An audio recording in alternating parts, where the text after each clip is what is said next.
এই তুমি এখনো বাড়িতে বসে আছো, অফিসে যাবা না নাকি? না গো, প্রতিদিন কি এভাবে উঠে যেতে মনে চায় নাকি? ভালো লাগতাছে না, তার জন্যই তো বসে আছি এখানে। তুমি কোথায় গেছিলা? তুমি তো সকালবেলায় বের হয়েছো। আমি তো একটু টিভি দেখতাছি। তুমি যদি একটা চাকরি করতা তাহলে আমাদের এই দুঃখ কষ্টটা থাকতো না। শুধু তোমার জন্য আমি 100 বার করে বলেছি যে তুমি একটা চাকরি করো, তাহলে আমাদের পরিবেশটা আরো সুন্দর হবে।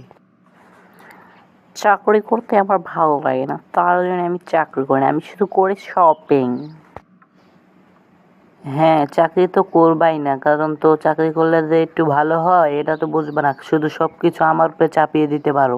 তাই তো বাজার করে নিয়ে আসতে হয়, চাল কিনে নিয়ে আসতে হয়, ঘর ভাড়া দিতে হয়, এগুলো তো একটাও, যদি তুমি চাকরি করতে তাহলে তো একটা কিছু দিতে পার। আচ্ছা তাহলে চলো না আমরা শপিং করে আসি। হে আল্লাহ, আবারও সেই শপিং!